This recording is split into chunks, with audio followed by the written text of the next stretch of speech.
इस क्लास में हम लोग वेरिएबल्स एंड एक्सप्रेशन करेंगे सी लैंग्वेज में, कैसे वेरिएबल को डिफाइन करते हैं और कैसे एक एक्सप्रेशन को डिफाइन करते हैं। तो वेरिएबल क्या है? Variable is a place holder of data, यानी जहाँ पर हम लोग डेटा को रखते हैं, लाइक से प्लेस होल्डर ऑफ डेटा, या फिर we can say that a variable is an entity that has a value and is known to a program by name. And you know, program by name जैसे हम बोलेंगे तो मतलब कि वो कहाँ पर एक क्रिएशन होता है। से ये मेरा मेमोरी है, मेमोरी लोकेशंस। नाउ हियर से memory location means RAM. So when I created a variable, से एक वेरिएबल मैंने बनाया तो यहाँ पर एक जगह जो है एलोकेट हो गया। Okay, so that means a variable definitions associated a memory locations with a variable. So here is the variable name here, and here is the variable name, this is the variable name, and this is the locations is associated with the location, and it must have a variable must have, you know, that a type there. So इसका एक type भी होता है, that is called data type, and एक variables का कि एक data types होता है। सबसे पहले हम लोग वेरिएबल्स के ऊपर ही अभी कंसंट्रेट करते हैं। नाउ वेरिएबल को हम लोग जो है जैसे मैंने कहा कि नेम से डिफाइन करते हैं, और वेरिएबल को कैसे लिखते हैं वो भी हम लोग थोड़ा देखते हैं। या जो जैसे कि मान लो कि अगर हम कोई भी वेरिएबल अगर लिखेंगे जैसे A1, या हम लोग वेरिएबल में क्या करते हैं, हम लोग कैरेक्टर और न्यूमेरिक दोनों हम लोग डाल सकते हैं। यहाँ पर A1 डाल सकते हैं, हम लोग A1A नहीं डाल सकते, दिस इज़ रॉन्ग। ओके, अगर मान लो कि हम यहाँ पर अगर हम डाल सकते हैं इसके, अगर स्टूडेंट का नेम अगर हम डाल सकते हैं तो स्टूडेंट डाल सकते हैं, या फिर ट्रेनर डाल सकते हैं, या फिर we can say that students name. So I can write here like this student underscore name. So इस ढंग से कर सकते हैं। एंड वेरिएबल में ओनली अंडरस्कोर जो स्पेशल कैरेक्टर होता है ओनली अंडरस्कोर इन लोग यूज़ कर सकते हैं, और इसके अलावा we use nothing. So like dollar, like hash science, like question mark, these all things we cannot use in a variables. Okay, and variable must start with a character,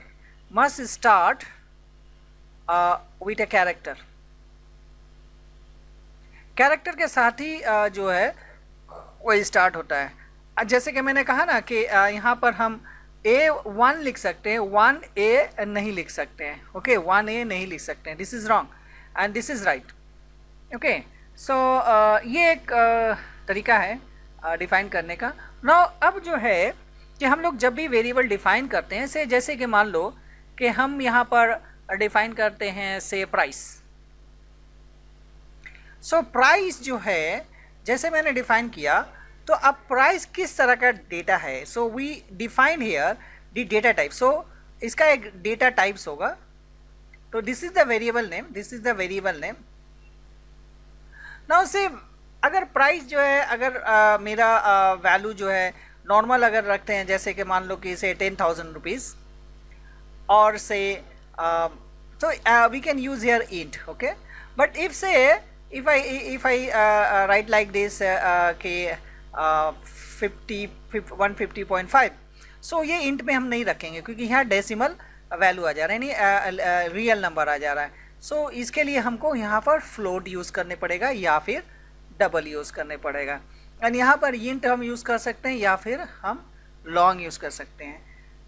so C language में जैसे कि इसका पहले वाले class में मैंने बताया था कि जो डेटा टाइप्स यूज़ होता है वो होता है इंट है फॉर इंटीजर, एंड फ्लोट है, एंड डबल है। ये दोनों जो है ये रियल नंबर के लिए यूज़ होता है, and this is use for the integer number, जिसमें कोई भी पॉइंट वैल्यू नहीं होता। ओके, कोई भी पॉइंट वैल्यू नहीं होता है। एंड इंट को भी हम लोग फर्दर और भी कर सकते हैं, लाइक शॉर्ट इंट कर सकते हैं, and another that is long int कर सकते हैं। ओके, इसके अलावा कुछ साइन होता है साइन के हिसाब से भी साइन एंड अनसाइन कर सकते हैं, ठीक है। इसीलिए इसमें जो साइन होता है, जैसे कि हम लोग अगर नॉर्मल अगर डिफाइन करते हैं INTA, तो ये साइंड हो गया। लेकिन अगर हमको अनसाइन करना है, अनसाइन में, साइन में क्या होता है कि हम प्लस माइनस दोनों दे सकते हैं, लेकिन अनसाइन में क्या होता है, कोई मेरा साइन ओनली प्लस होगा। तो इसको अनसाइन अगर हमको डिफाइन करना है, सो हमको यहाँ पहले लिखने पड़ेगा अनसाइंड INTA, ओके, अनसाइन INTA।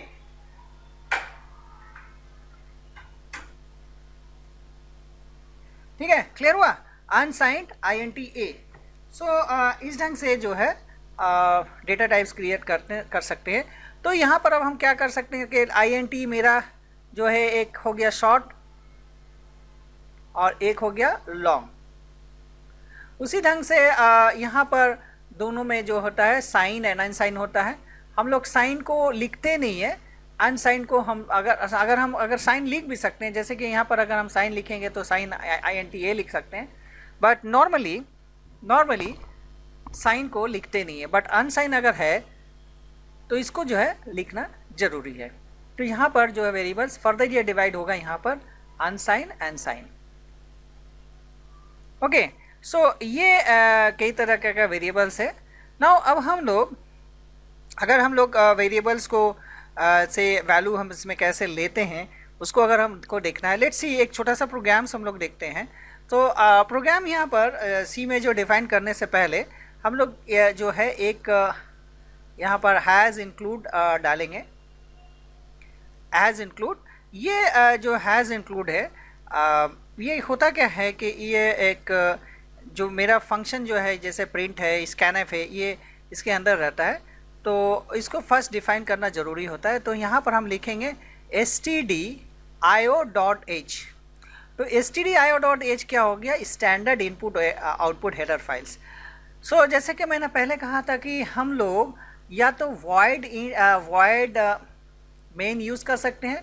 अगर void मेन यूज़ करेंगे तो हमको यहाँ रिटर्न 0 देने का ज़रूरत नहीं है। लेकिन अगर int अगर मेन अगर हम यूज़ करेंगे तो बहुत सारे बुक्स में है, you can see that INT main and then you have to give here return 0, okay, both is working, no problem with it. Now here, say suppose I want to print a number, okay, I want to print a number. So how do I print that? So here void main, and यहाँ पर जो भी main लिखेंगे वो सारा का सारा जो है स्मॉल लेटर में होगा। Now I have to define a variable here, say INT, से num, and then I'll assign one value to num, say I'll assign here 30. Now I want to print this number. उसके बाद print करने के लिए हमको क्या करने पड़ेगा, प्रिंट f लिखने पड़ेगा, the function name of the print f, जिसको हम लोग स्क्रीन पर हम लोग प्रिंट करेंगे। एंड देन यहाँ पर हमको स्पेसिफायर है, इसको हमको बता देना पड़ेगा किस तरह का स्पेसिफायर है। तो %d जो है वो इंटीजर के लिए यूज़ होता है, %f जो है वो फ्लोट के लिए यूज़ होता है। अभी हम लोग यही देखते हैं, ठीक है। उसके बाद हम लोग बहुत सारा जो स्पेसिफायर यूज़ होता है उसके बाद हम आते हैं। तो इसको हम कैसे प्रिंट करेंगे, यहाँ पर लेंगे num। तो अब ये देखो कि ये मेमोरी में अब जाके क्या बना, मेमोरी में जो है अब ये मेरा मेमोरी मतलब रैम। सो हमने जैसे ही डिफाइन किया, जैसे मैंने डिफाइन किया INT, सो हियर num, सो यहाँ पर एक लोकेशन तैयार हो गया एंड दिस लोकेशन में क्या है 30, एंड किस तरह का टाइप से, this is type of int. So अब जो है इसको प्रिंट जब करेंगे यहाँ प्रिंट एफ से, तो ये क्या करेगा, स्क्रीन के ऊपर 30 प्रिंट करेगा, ओके। सो यहाँ पर जो है INT जो है ये डेटा टाइप्स हो गया, एंड num जो है ये वेरिएबल हो गया, ओके। num जो है ये वेरिएबल हो गया।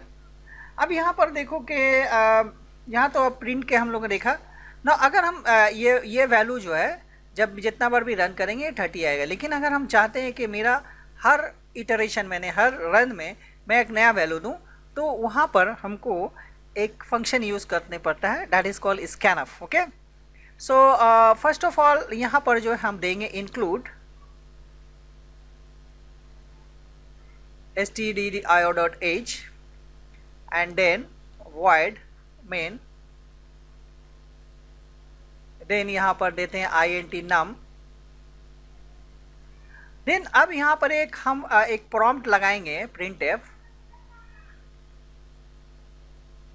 enter a number, okay, enter a number। now num equal to sorry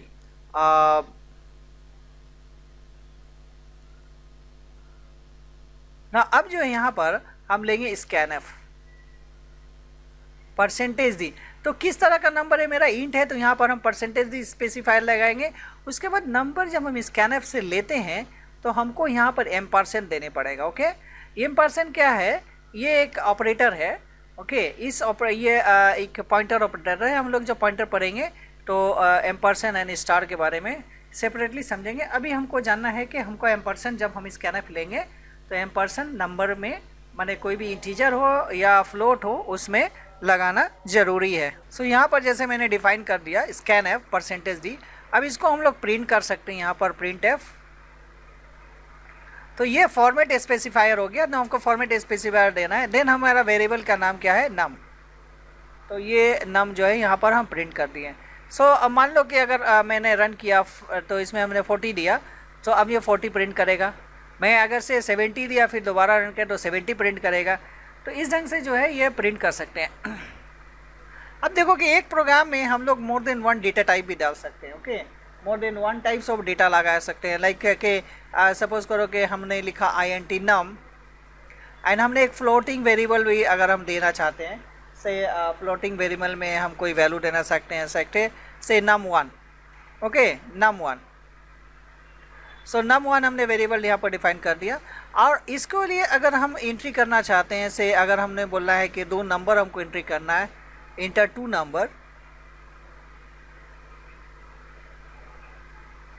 तो यहाँ ऐसे मैंने लिख दिया। अब यहाँ पर देखो कि scanf जैसे लेंगे, यहाँ पर मेरा 2 तरह का नंबर है, num INT है और फ्लोट है, INT एंड फ्लोट है। तो हमको यहाँ फर्स्ट के लिए हमको परसेंटेज डी लेने पड़ेगा एंड फ्लोट के लिए परसेंटेज एफ लेने पड़ेगा। ओके, हमको फॉर्मेट स्पेसिफायर अगर नहीं देंगे तो मेरा वैल्यू ये एग्जीक्यूट नहीं करेगा। तो यहाँ पर हमको क्या देना है, ampersand num and then ampersand then ampersand num1। तो यहाँ पर अब देखो कि मेरा 2 तरह का स्पेसिफायर हो गया, फॉर्मेट स्पेसिफायर। और प्रिंट में भी अगर इसको करना चाहते हैं तो प्रिंट में भी हमको 2 तरह का स्पेसिफायर डालना जरूरी है। तो यहाँ पर परसेंटेज डी हो गया, एक और यहाँ पर परसेंटेज डालना है, percentage F. And then print में हम लोग को एम्परसेंट डालने की ज़रूरत नहीं है। ओके, प्रिंट में एम्परसेंट हियर नम हो गया, प्रिंट में एम्परसेंट डालने की ज़रूरत नहीं है। So you can see that this is the data types here, this is the data types here, this is the data type and these 2 are the variables। okay, those 2 are the variables। ठीक है, these 2 are the variables। तो मेरे ख्याल से यहाँ तक clear है। अब देखो कि यहाँ से जो है अगर हम कैरेक्टर को अगर लेना चाहेंगे, अगर हम कैरेक्टर को लेना चाहेंगे तो इसी प्रोग्राम में से सपोज कि कैरेक्टर अगर हम इनपुट कराना चाहते हैं, character means ABCD, not the name. Okay, तो यहाँ पर जो है सी में जो है वो स्ट्रिंग जो है वो ऐसे यूज़ नहीं होता है, वहाँ पर एरे ऑफ कैरेक्टर डाला जाता है। तो यहाँ पर सिर्फ अगर हम कैरेक्टर लेना चाहते हैं तो हमको एक जो कैरेक्टर डिफाइन होता है, से कैरेक्टर हमने ले लिया, से एक मैंने वेरिएबल डिफाइन कर दिया, से कैरेक्टर से एस ना। अब इसमें जो हम कैरेक्टर लेंगे उसको हम कैसे असाइन करेंगे, इसमें यहाँ पर सिंगल कोट में असाइन करेंगे। याद रहे, सिंगल कोट में से हमने ए लिख दिया। तो यहाँ पर जैसे अगर हम प्रिंट करना चाहेंगे इसको, अगर मैं प्रिंट करना चाहता हूँ तो यहाँ पर हम क्या लिखेंगे, परसेंटेज सी लिखेंगे। ठीक है, C for the, it is the format specifier, C for the. So यहाँ पर जैसे हमने लिखा तो यह क्या प्रिंट करेगा, ये प्रिंट करेगा ए। ओके, सो यहाँ जो है कैरेक्टर के लिए जो हम यूज़ करेंगे वो डेटा टाइप्स ये कैर होता है। ओके, सो तो यहाँ पर हमने देखा कि कैरेक्टर को कैसे लेते हैं, इंटीजर को कैसे लेते हैं, फ्लोट को कैसे लेते हैं। ये बेसिक 3 तरह का जो वेरिएबल्स होता है। एंड मैंने कहा कि इंटीजर होता है, इंटीजर में जो है लॉन्ग होता है, शॉर्ट होता है, साइन होता है, अनसाइन होता है। एंड फ्लोट में भी यहाँ पर जो है एक फ्लोट होता है, एक डबल होता है। ओके, फ्लोट में जो है नॉर्मली 7 डिजिट प्रिसीजन होता है after the point, and the double में जो होता है वो 15 डिजिट होता है। ओके, सो ये जो है कुछ डेटा टाइप्स होता है। अब हम लोग आते हैं कि एक्सप्रेशन कैसे हम लोग लिखेंगे। ओके, एक्सप्रेशन को कैसे बिल्डअप करेंगे। तो अगर मान लो कि से सपोज़ हमको ऐसे अगर लेना है, ऐसे मेरा अगर ये वैल्यूज़ है x into Y plus say b, x into Y plus b। So अगर इसको हमको कन्वर्ट करना है सी लैंग्वेज में तो कैसे करेंगे, a देन हमने लिखा x, यहाँ पर जो है ये जो क्रॉस है दैट मीन्स ये मल्टीप्लिकेशन का साइन है, यहाँ पर इंटू लगता है और यहाँ पर हम देंगे x into Y then plus b। Okay, तो इस ढंग से जो है ये एक्सप्रेशन हम लोग तैयार करते हैं। अगर हमको से सपोज़ के ऐसे लिखना है कि सिंपल इंटरेस्ट का say p into T into R by 100, तो इसको हम कैसे लिखेंगे, इसको हम लिखेंगे एस आई। अब यहाँ पर जो है p into T into R, तो ये पूरा एक साथ होगा p into T into R by 100। Okay, अगर मेरा वैल्यू जो है फ्लोट में होगा तो यहाँ पर 0.0 दे देंगे, और नहीं तो अगर मेरा इंटीजर में है तो मेरा इंटीजर में रहेगा। लेकिन ये जो पूरा चीज़ है ये ब्रैकेट में होना ज़रूरी है। अगर ये ब्रैकेट में नहीं होगा तो क्या करेगा, r/100 पहले डिवाइड कर देगा। ओके, r/100 डिवाइड कर देगा देन मल्टीप्लाई करेगा, तो मेरा जो रिज़ल्ट आना चाहिए वो रिज़ल्ट नहीं आएगा। ओके, मेरा जो रिज़ल्ट है वो रिज़ल्ट नहीं आएगा। अब सी लैंग्वेज में और बहुत सारे लैंग्वेज में जो है कुछ special keys, special character use किया जाता है, कांस्टेंट कैरेक्टर्स। उसको हम लोग कहते हैं एस्केप सीक्वेंस। ओके, जैसे कि नॉर्मली हम लोग जो एस्केप सीक्वेंस यूज़ करते हैं /n और /t नॉर्मली यूज़ करते हैं। ऐसे एस्केप सीक्वेंस जो है /a होता है, /a फॉर बीप होता है, /b for backspace and /f for for form fit, /n for new lines, okay, /t for the tab means कि हम अगर /t देते हैं तो ये अभी हम लोग लैब में जाके देखेंगे कि ये कैसे हो रहा है, ये सारा यूज़ जो है कैसे हम लोग यूज़ करते हैं। तो this is called the escape sequence। okay, this is called the escape sequence।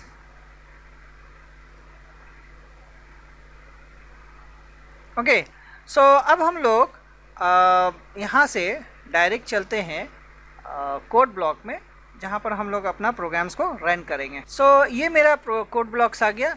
पहले हम इस प्रोग्राम को यहाँ पर मैंने न्यू क्लास मैंने यहाँ पर हमको जाना है, से हम इसको कैंसिल कर दे रहे। यहाँ पर ये देखो ये प्लस है, या यहाँ पर हम जाके न्यू में भी हम क्लिक कर सकते हैं। तो यहाँ से एम्प्टी फाइल देंगे, इसको हम पहले सेव कर लेते हैं। ओके, इसको हम पहले सेव कर ले। जैसे हम सेव करने जाएंगे ये अपन यहाँ पर दिखाएगा, तो यहाँ पर हमने डाल दिया एग्जाम्पल बोल के, एक एग्जाम्पल इंटर मार दिया, तो ये ऑटोमेटिक जो है ये सी ले लेगा। सी यानी एक्सटेंशन, सी का जो एक्सटेंशन होता है वो .c होता है। अब यहाँ पर हमको पहला जो है फर्स्ट हैज़ डिफाइन करना ज़रूरी है, सॉरी हैज़ इंक्लूड करना ज़रूरी है, not has define, has include. तो यहाँ पर हैज़ इंक्लूड, देन उसके बाद हमको क्या डालना है, stdio.h डालना है, ये ज़रूरी है ना। अब अगर हम जैसे कि मैंने पहला प्रोग्राम हम लोगों ने देखा कि वेरिएबल को अगर हम लोग एक डिफ़ाइन करते हैं नॉर्मली, सो void यहाँ पर हम लिखा मेन, एंड देन यहाँ पर जो है वेरिएबल को डिफ़ाइन किए। तो यहाँ पर वेरिएबल को हमने डिफ़ाइन किया int से नम, तो वहाँ पर मैंने जैसे दिया था। अब अगर नम में अगर मैं यहाँ पर से 40 रखता हूँ एंड इसको अगर हम प्रिंट करते हैं प्रिंट एफ, तो फॉर्मेट स्पेसिफायर यहाँ देना ज़रूरी है, मैंने पहले ही कहा। तो यहाँ पर क्या होगा कि इंटीजर है तो हमको परसेंटेज डी देने पड़ेगा एंड देन यहाँ पर नम हमने दे डाला। सो अब यहाँ पर देखो कि ये जो है नम, अब इसको अगर हम प्रिंट करेंगे, सो लेट्स सी,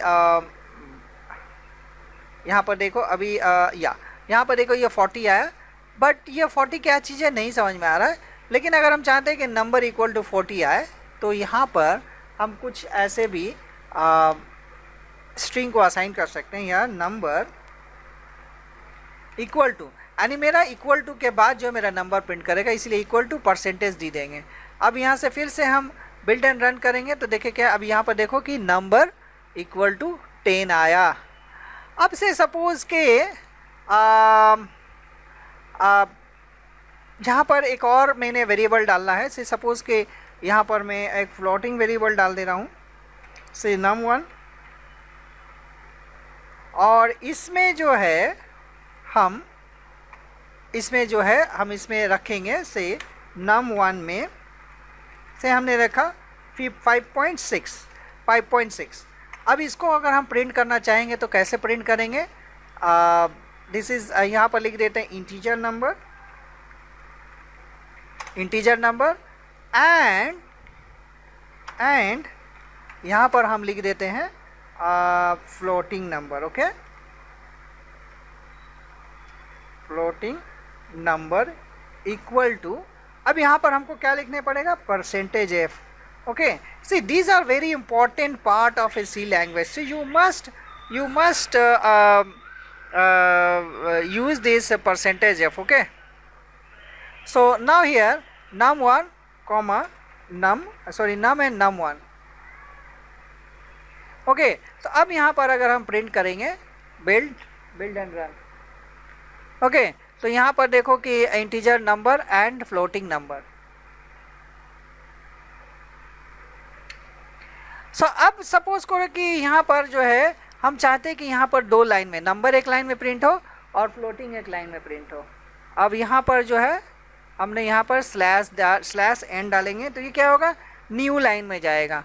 अब जैसे कि अगर मैं यहाँ से अगर हम करूँ, देखो यहाँ मैंने स्लैश एन डाला एंड देखो यहाँ पर पहला अपन यहाँ पर इंटीजर आया एंड देन फ्लोटिंग पॉइंट दूसरे लाइन में। हालांकि मैं एक ही में मैंने लिखा हुआ हूँ प्रिंट, यानी दो मैंने प्रिंट यूज़ नहीं किया, लेकिन स्लैश एन डालने से न्यू लाइन में आ जा रहा है। ओके, मेरे ख्याल से ये क्लियर हो गया होगा। सो स्लैश एन इसी ढंग से सपोज से स्लैश टी, नॉर्मली दो ही हम लोग यूज़ करते हैं। से सपोज करो कि यहाँ पर अगर हम एक वैल्यू प्रिंट, अच्छा यहाँ पर मैं एक स्लैश एन डाल दे रहा हूँ। सी अगर यहाँ हम स्लैश एन नहीं डालेंगे, से हम यहाँ पर एक वैल्यू प्रिंट करना चाहते हैं, हेलो हाउ आर यू।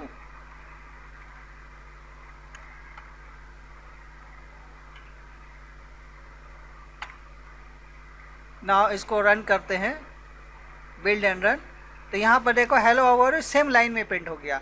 हम चाह रहे हैं इसको नया लाइन में प्रिंट करने के लिए, तो या तो हम यहाँ पर पहले हम स्टार्टिंग में स्लैश एन दे देंगे तो ये नया लाइन चला जाएगा, या फिर इसका एंड में हम दे देंगे नया लाइन में चला जाएगा। ओके, अब से सपोज कि मेरा यहाँ पर स्लैश एन डाल दिया एंड यहाँ से हम जाएंगे build and run and then यहाँ पर देखो कि ये हेलो हाउ आर यू ये नेक्स्ट लाइन में आ गया। यहाँ पर एक स्पेस है, लेकिन हम चाहते हैं कि यहाँ पर थोड़ा सा स्पेस जो है ज़्यादा हो, स्पेस जो है ज़्यादा हो। ओके, तो इसको यहाँ पर हम क्या करेंगे, यहाँ पर हम कर देंगे, यहाँ पर एक और हम स्पेसिफायर लगा देते हैं स्लैश टी। स्लैश टी क्या होगा, ये स्पेसिफायर क्या करता है, यहाँ पर एक स्पेस यानी टैब दे देगा यहाँ पर। ओके, सो यहाँ पर देखो एक बड़ा स्पेस बन गया। सो ये एक यहाँ पर हम लोगों ने स्केप सीक्वेंस भी लगाना सीख लिया, प्रिंट एफ भी सीखा। अब यहाँ पर जो है हमने यहाँ पर नंबर लिया, अब स्कैनफ हम लोग सीखेंगे। ओके, ना यहाँ पर जो है अब हम लोग जैसे यहाँ पर हमने नंबर लिया num equal to 40, num1 equal to 5.6। अब ये हम नहीं चाहते, हम चाह रहे हैं कि मेरा नंबर जो है, क्योंकि इसको जब जितना बार भी रन करेंगे मेरा सेम वैल्यू आएगा ई again and again. I want my new value. So how can I give the new value here? So I have to use scanf here. So let's say use here scanf. So here you have to type a prompt here, enter two number, okay, two number, one in int integer and other in floating. okay, so मैं बता दे रहा हूँ कि क्या करना है. सी एक flaunt यहाँ पर हमने स्लैश एन डाल देंगे और अब जो है यहाँ पर हमको स्कैनफ डालना. ओके, अब यहाँ पर मैंने स्कैनफ डाल दिया. सो अब यहाँ पर स्कैनफ मैंने डाला स्कैनफ. तो यहाँ पर दो तरह का नंबर हमको करना है स्कैनफ में. सो परसेंटेज एन करना है, परसेंटेज डी करना है एंड देन परसेंटेज एफ करना है. तो हमको दो वैल्यू लेना है. तो एम्परसन नम और एक दूसरा जो है वो भी एम्परसन में ही रखेंगे, नम 1. ओके, तो यहाँ पर देखो कि दो मैंने वेरिएबल लिया, एम्परसन नम 1 नम 2. दोनों का जो स्पेसिफायर है वो परसेंटेज एफ है. अब इसको अगर हम रन करते हैं तो यहाँ आप देखो दो वैल्यू मांगेगा. तो मैं यहाँ पर से 50 दिया एंड से हमने दे दिया 40.5. सो यहाँ पर देखो कि यहाँ पर ये नॉर्मली ये ले लिया. ओके, देन अगेन जो है मैं फिर से मैं इसको रन करूँगा. मैं अगेन फिर से इसको रन करूँगा. से यहाँ पर मैं एक नया नंबर देता हूँ हैं. उसके बाद यहाँ पर 7.6 दे रहा हूँ. सो यहाँ पर देखो 7.6. तो अब जो है आज के क्लास में हम लोगों ने कैसे वेरिएबल को डिफ़ाइन करते हैं, कैसे वेरिएबल को लिखते हैं और क्या क्या चीज़ को हम लोग को ध्यान देने पड़ता है. And percentage D, percentage F यानी फॉर्मेट स्पेसिफायर हम लोगों ने सीखा. हम लोगों ने प्रिंट करना और वैल्यू लेना सीखा. नेक्स्ट क्लास में हम लोग ऑपरेटर सीखेंगे कि टोटल जो है 8 तरह का ऑपरेटर होता है. इन द नेक्स्ट क्लास हम लोग ऑपरेटर सीखेंगे. तो I hope that everything is clear. So if not clear, let me know in the comment box.